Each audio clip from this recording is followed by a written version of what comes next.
मोदी बादशाह दिल्ली आए। दोनों दीनों के लोग, हिंदुओं के पंडित पुरोहित, मुसलमानों के मुल्ला मौलवी काजी सिकंदर लोदी के पास पहुंचते हैं। शिकायत शुरू हो गई। महाराज एक जुलाहा है। फकीर कहता, महात्मा अपने को कहता। हिंदुओं ने पहले शिकायत किया। सिकंदर लोदी ने बहुत ध्यान नहीं दिया।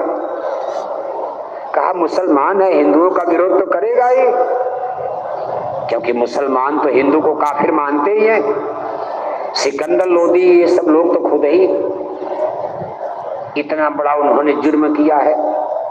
सिकंदर लोदी ने बहुत ध्यान नहीं दिया। लेकिन जब काजी मुल्ला मौलवियों ने कहा हुजूर, वो हमारे खुदा की राह में भी गुस्ताखी करता, मुसलमान होकर जुलाहा होकर कहता है कि कांकड़ पाथर जोड़ के मस्जिद नहीं बनाए। अल्लाह ताला रब्बुल आलमीन का दीन ईमान इस्लाम पर भी अंगुली उठाता। तब सिकंदर लोदी की आंखें लाल गुस्से में। पकड़ कर ले आओ मेरे दरबार में, कल दरबार लगेगा। साहब कबीर को पकड़वा करके लाया गया। सिकंदर लोदी ने रस्से में बंधवा दिया।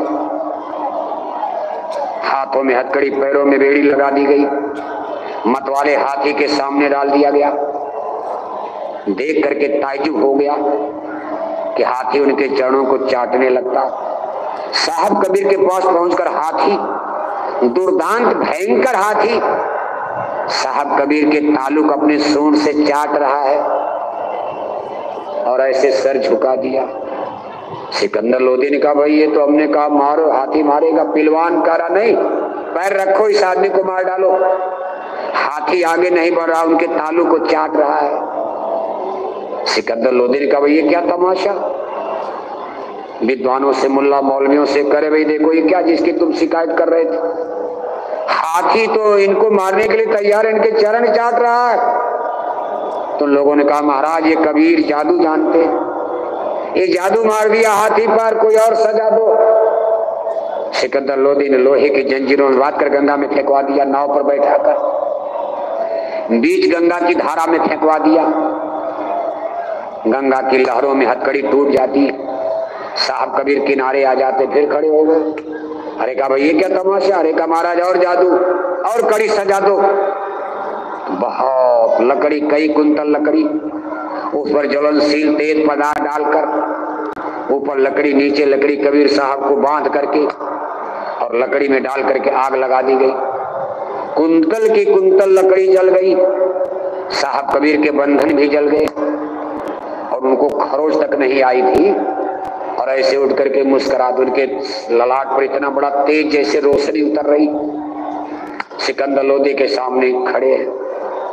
अब सिकंदर लोदी ने कहा, ना, अब उल्टा हो गया। सिकंदर लोदी हिंदू पंडित पुजारियों को, मुसलमानों के मुल्ला मौलवियों को डांटने लगे। कहा, तुम लोगों ने आज हमसे एक सच्चे फकीर बार मिला, अगली बार तो दोबारा मुलाकात नहीं पाई। सिकंदर लोदी ने अपील किया था, मुझे अपने चरणों में लगा लीजिए, आप सच्चे फकीर हैं, खुदा के बंदे।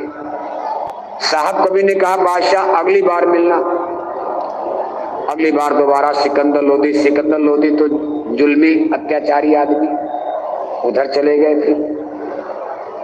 इसके बाद साहब कबीर, जब बादशाह सिकंदर लोदी, वहां भी साहब कबीर सफल हो गए। इसके बाद साहब कबीर का डंका काशी नगरी में, मुल्ला मौलवी पंडा पुजारी, अब कौन शिकायत करेगा। हिंदुस्तान के बादशाह सिकंदर लोदी दिल्ली के, वो भी साहब कबीर के चरणों में प्रणाम कर गए, झुक गए।